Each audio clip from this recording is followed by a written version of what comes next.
നമസ്തേ, നമസ്കാരം. തിരുവനന്തപുരത്തിനടുത്ത് നെയ്യാറ്റിൻകരയിൽ കറ്റച്ചാൽക്കുഴി എന്നൊരു സ്ഥലമുണ്ട്. അവിടെ കൃഷ്ണ ഹോട്ടൽ എന്നൊരു ചെറിയ ഹോട്ടലുമുണ്ട്. അവിടുത്തെ വളരെ പോപ്പുലർ ആയ ഒരു ഐറ്റം തന്നെയാണ് ചിക്കൻ പെരട്ട് അഥവാ നാടൻ ചിക്കൻ പെരട്ട്. ഈ കട്ടച്ചാൽക്കുഴി ചിക്കൻ പെരട്ട് കഴിക്കാൻ വേണ്ടി മാത്രം തിരുവനന്തപുരത്തിന്റെ പല ഭാഗത്തു നിന്നായി നിരവധി ആൾക്കാരാണ് ഇവിടെ എത്തുന്നത്. ഞങ്ങളും അവിടെ പോയിരുന്നു. ഈ പെരട്ടിന്റെ പ്രിപ്പറേഷനും കാണുകയുണ്ടായി. ഈ ഒരു പെരട്ട് അമ്മ നിങ്ങൾക്കായി ഇവിടെ റിക്രിയേറ്റ് ചെയ്യാൻ ശ്രമിക്കുകയാണ്. ഏകദേശം അതുപോലെ തന്നെ വളരെ ഒത്തന്റിക് ആയ ടേസ്റ്റിൽ തന്നെ നമ്മുടെ കൃഷ്ണ ഹോട്ടലിലെ നാടൻ ചിക്കൻ പെരട്ടിന്റെ അതേ സ്വാദോടുകൂടി തന്നെ അമ്മ നിങ്ങൾക്ക് വേണ്ടി എളുപ്പത്തിൽ നിങ്ങൾക്കിത് വീട്ടിൽ എങ്ങനെ തയ്യാറാക്കാമെന്ന് കാണിച്ചു തരും. ഇപ്പം നമ്മൾ നിൽക്കുന്നത് കൃഷ്ണ ഹോട്ടലിലാണ്. കൃഷ്ണ ഹോട്ടൽ എന്ന് പറഞ്ഞാൽ വളരെ ഫേമസ് ആയിട്ട് തിരുവനന്തപുരത്തുള്ള എല്ലാവർക്കും അറിയാവുന്ന ഒരു റെസ്റ്റോറൻറ്റ് തന്നെയാണ്. ചിക്കൻ പെരട്ടാണ്, കോഴി നാടൻ ചിക്കൻ പെരട്ടാണ് ഇവിടുത്തെ ഏറ്റവും ഫേമസ് ആയിട്ടുള്ള ഒരു ഐറ്റം. അതിന് നമ്മൾ സിറ്റിയിൽ നിന്ന് വരെ ആൾക്കാർ ഇഷ്ടം പോലെ, ഇന്നിപ്പോൾ സൺഡേ ആണ്, സൺഡേ ഇവിടെ നല്ല തിരക്കാണ്. സിറ്റിയിൽ നിന്നൊക്കെ ആൾക്കാർ ഇഷ്ടം പോലെ വന്ന് പാഴ്സലും ഈറ്റനും ഒക്കെ ചെയ്ത് മേടിച്ചുകൊണ്ട് പോകുന്ന ഒരു ഐറ്റമാണ് ഒരു ഫേമസ് ആയിട്ടുള്ള പെരട്ട്. അപ്പോൾ അതിൻ്റെ എങ്ങനെയാണ് ഒരു പ്രിപ്പറേഷൻ എന്നുള്ളതാണ് നമ്മൾ കാണുന്നത്. കട്ടച്ചാൽക്കുഴി കൃഷ്ണ ഹോട്ടലിലെ ചിക്കൻ പെരട്ട്.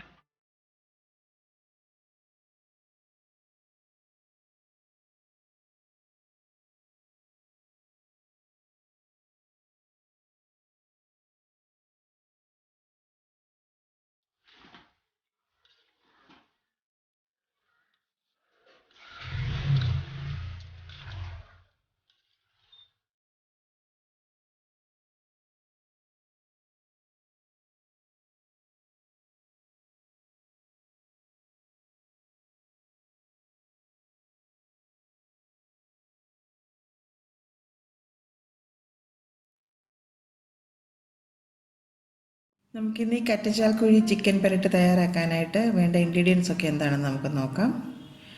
ഒരു 1.5 കിലോ ചിക്കൻ ഞാൻ എടുത്തിട്ടുണ്ട്. ഫ്രഷ് ആയിട്ടുള്ള ചിക്കനാണ് എടുത്തിരിക്കുന്നത്. അത് ഇതുപോലെ ചെറിയ കഷ്ണങ്ങളായിട്ട് സ്കിന്നോട് കൂടി തന്നെ കട്ട് ചെയ്ത് വെച്ചിരിക്കുന്നതാണ് കേട്ടോ. നാടൻ കോഴിയാണ് ഏറ്റവും നല്ലത്. അവരവിടെ ശരിക്കും നാടൻ കോഴി വളർത്തിയതിന് ശേഷം ആ ഒരു നാടൻ കോഴി ഉപയോഗിച്ചിട്ടാണ് അവിടെ തയ്യാറാക്കുന്നത്. പക്ഷേ നമുക്കിപ്പോൾ ഇവിടെ നാടൻ കോഴിയൊന്നും എനിക്ക് കിട്ടാനില്ലാത്തതുകൊണ്ട് ഫ്രഷായിട്ടുള്ള ചിക്കൻ മേടിച്ചിട്ടാണ് ഞാനിപ്പോൾ ഇവിടെ ചെയ്യുന്നത്. അപ്പോൾ അതൊരു 1.5 കിലോ സ്കിന്നോട് കൂടി എടുത്തിട്ടുണ്ട്. വെളിച്ചെണ്ണ ആവശ്യത്തിന് വേണം. ഒരു 4-5 ടേബിൾ സ്പൂണെങ്കിലും വേണ്ടി വരും. വെളിച്ചെണ്ണ നന്നായിട്ട് ഇതിന് ചേർത്തെങ്കിൽ മാത്രമേ ഈ പെരട്ട് നല്ലൊരു സ്വാദോടുകൂടി നമുക്ക് കിട്ടുകയുള്ളൂ.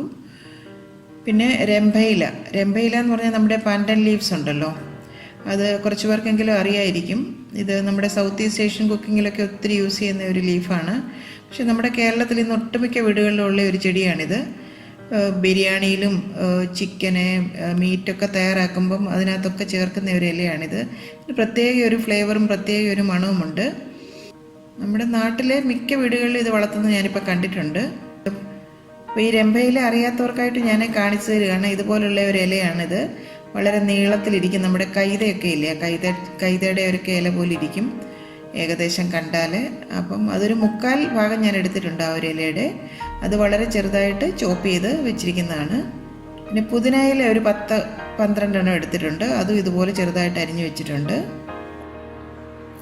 പിന്നെ ഒരു 2 ടീസ്പൂൺ മഞ്ഞൾപ്പൊടി എടുത്തിട്ടുണ്ട്.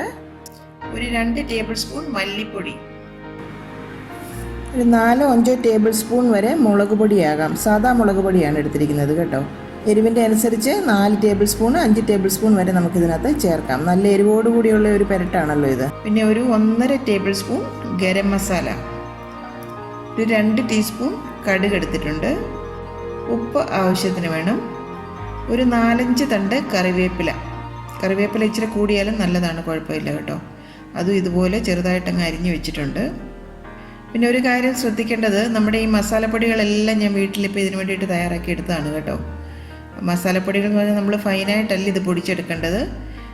നല്ല തരിതരിപ്പോട് കൂടി വേണം ഈ മസാലയും മല്ലിയും മുളകും എല്ലാം പൊടിച്ചെടുക്കാനായിട്ട്. ഞാൻ മിക്സിയുടെ ജാറിലിട്ട് പൊടിച്ചെടുത്തതാണ്. അപ്പോൾ ഇതുപോലെ ഫ്രഷായിട്ട് തന്നെ പൊടിച്ചെടുത്തെങ്കിൽ മാത്രമേ ഈ പെരട്ട് നല്ല സ്വാദോടുകൂടി നമുക്ക് തയ്യാറാക്കാൻ പറ്റുള്ളൂ. അപ്പോൾ നിങ്ങൾ തയ്യാറാക്കുമ്പോൾ ഇതുപോലെ തന്നെ പൊടിച്ചെടുത്തിട്ട് തയ്യാറാക്കാൻ നോക്കണം. ആദ്യം തന്നെ നമുക്ക് ചെയ്യേണ്ടത് ഈ ചിക്കൻ്റെ കഷ്ണങ്ങളെല്ലാം ഒന്ന് മാരിനേറ്റ് ചെയ്ത് എടുക്കണം. ഈ 1.5 കിലോ ചിക്കൻ ഒരു ബൗളിലേക്ക് നമുക്കങ്ങ് ചേർത്ത് കൊടുക്കാം. ഞാൻ പറഞ്ഞില്ല, ഇതുപോലെ തൊലിയോട് കൂടി തന്നെ വേണം ചിക്കൻ എടുക്കാൻ. അപ്പോൾ അവിടെ തയ്യാറാക്കുന്ന അതേ ഒരു റെസിപ്പി തന്നെ ഞാൻ നിങ്ങൾക്ക് വേണ്ടിയിട്ട് തയ്യാറാക്കി കാണിക്കുകയാണ്. സ്കിന്നോട് കൂടി ചെയ്തെങ്കിൽ മാത്രമേ അതിൻ്റെ ആ നെയ്യൊക്കെ ഇറങ്ങി വന്നതിനൊരു സ്വാദ് കിട്ടുകയുള്ളൂ. ആദ്യം തന്നെ ചിക്കനിലേക്ക് ഞാനൊരു 1.5 ടേബിൾ സ്പൂൺ മുളക് പൊടി അങ്ങ് ചേർത്ത് കൊടുത്തിട്ടുണ്ട്. ഒരു 1 ടീസ്പൂൺ മഞ്ഞൾപ്പൊടിയും കൂടെ നമുക്ക് ചേർത്ത് കൊടുക്കാം. 1 ടേബിൾ സ്പൂൺ ഗരം മസാലയും കൂടെ നമുക്കിതിലേക്ക് അങ്ങ് ചേർത്ത് കൊടുക്കാം. കണ്ടില്ല, ഇതെല്ലാം നല്ല തരിതരിപ്പോടുകൂടിയാണ് ഞാൻ പൊടിച്ചെടുത്തിരിക്കുന്നത്. പിന്നെ ഒരു 2 ടേബിൾ സ്പൂൺ മല്ലി, ഇത് മുഴുവനായിട്ടുള്ള മല്ലി ഞാൻ പൊടിച്ചെടുത്തതാണ്. ഉപ്പ് ആവശ്യത്തിന് ചേർത്ത് കൊടുക്കാം. 1 ടീസ്പൂണ്, ഒരു 2 ടീസ്പൂൺ ഉപ്പ് ഇപ്പം ഞാനങ്ങ് ചേർത്ത് കൊടുത്തിട്ടുണ്ട്. ഇനി ഇത് കൈകൊണ്ട് തന്നെ വളരെ നന്നായിട്ടങ്ങ് മിക്സാക്കി എടുക്കണം.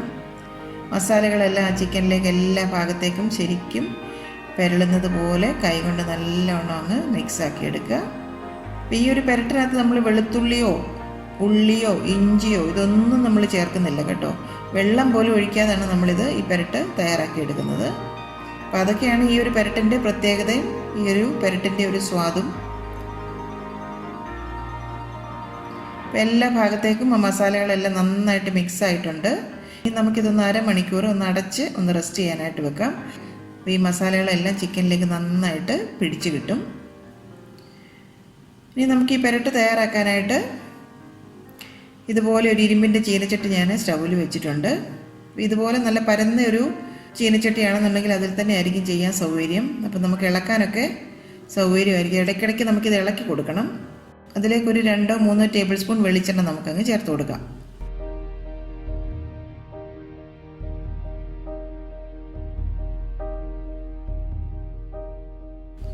എണ്ണ നന്നായിട്ടൊന്ന് ചൂടായി വരട്ടെ. അതിനുശേഷം അതിലേക്ക് കടുക് അങ്ങ് ഇട്ട് കൊടുക്കാം. ഇനി ആ കടുക് ഒന്ന് പൊട്ടി വരട്ടെ കേട്ടോ.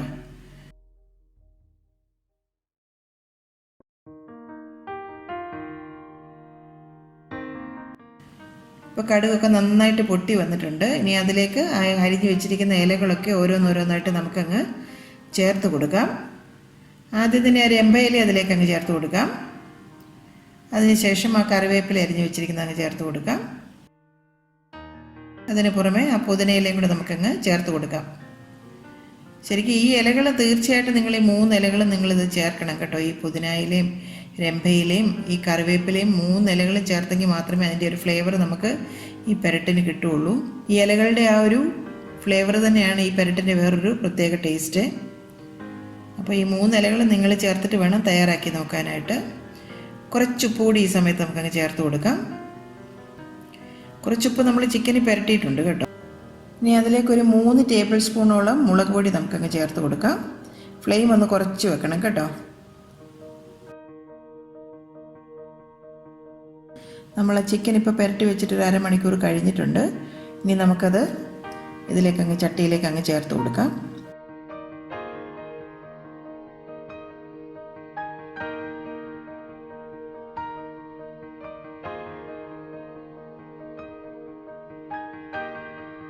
നന്നായിട്ട് ചട്ടുകം കൊണ്ട് നന്നായിട്ട് അങ്ങ് ഇളക്കി അങ്ങ് യോജിപ്പിക്കണം. മുളക് പൊടിയും ആ ഇലയും ആ എണ്ണയൊക്കെ നല്ലവണ്ണം ചിക്കനിലേക്ക് എല്ലാ ഭാഗത്തേക്കും ഒന്ന് പെരണ്ട് വരണം.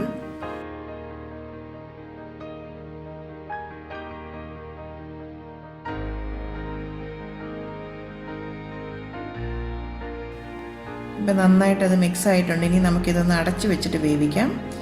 ഒരു 10 മിനിറ്റ് നമുക്കിതൊന്ന് അടച്ചു വെക്കാം. ഞാൻ പറഞ്ഞില്ല, ഇതിലൊട്ടും തന്നെ വെള്ളം ചേർക്കാതെ ഈ ഒരു ആവിയിലിരുന്നാണ് നമ്മളിത് ചിക്കൻ വേവിച്ചെടുക്കുന്നത്. ഇപ്പോൾ ഒരു 10 മിനിറ്റ് കഴിഞ്ഞിട്ടുണ്ട്. നമുക്കൊന്ന് തുറന്ന് നോക്കാം. വീണ്ടും ഒന്നുകൂടി ഇളക്കി കൊടുക്കണം.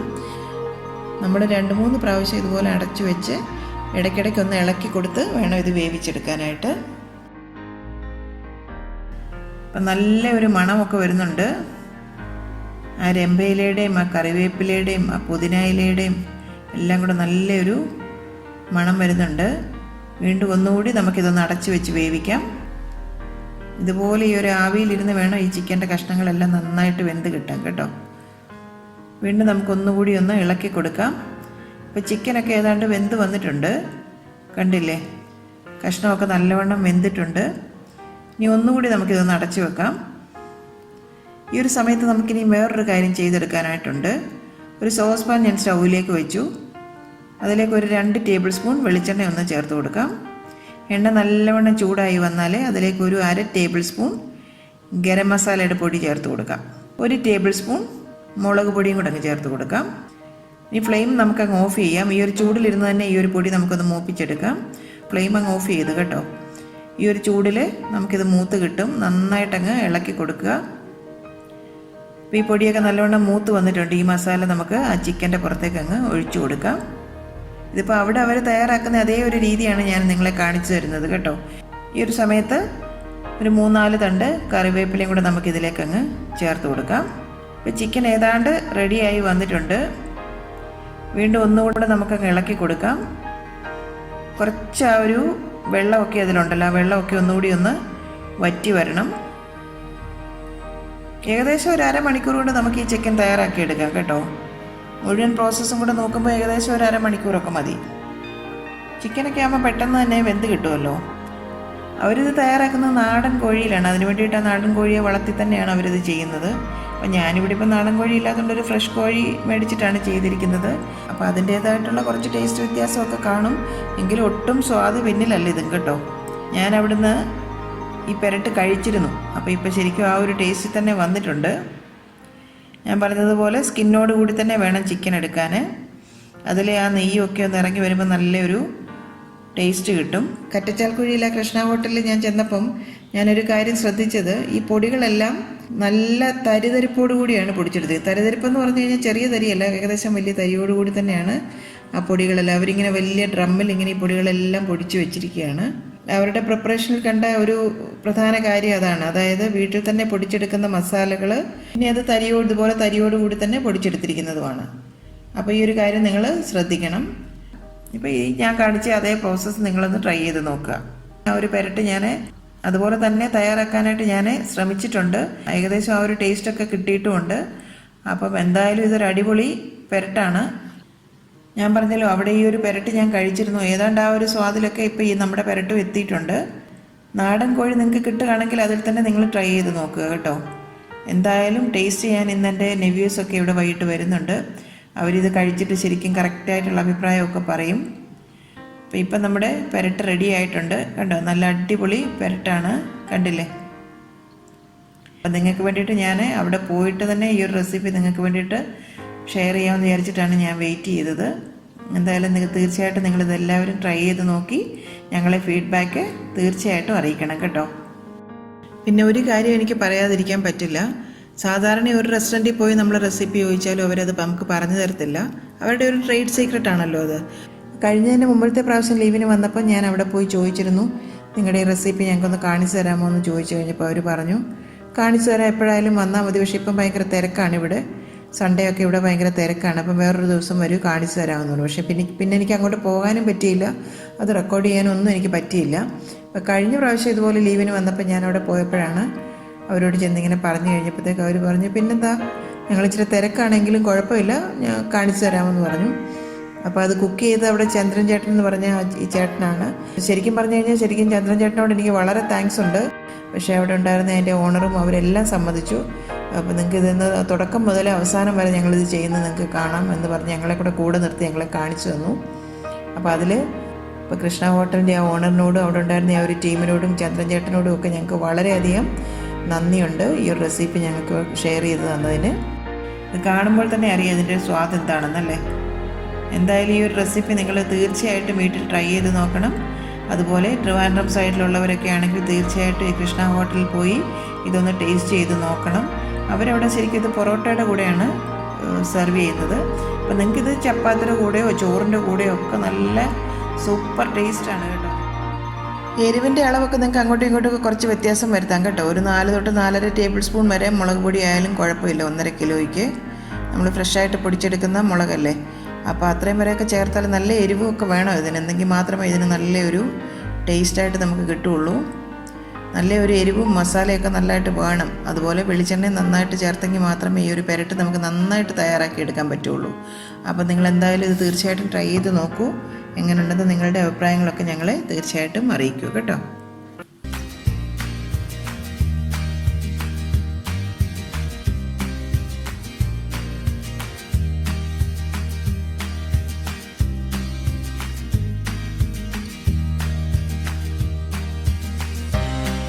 കറി വിത്ത് അമ്മയിലൂടെ ഇന്ന് അമ്മ പരിചയപ്പെടുത്തിയ റെസിപ്പി നിങ്ങൾക്കെല്ലാവർക്കും ഇഷ്ടമായി എന്ന് വിശ്വസിക്കട്ടെ.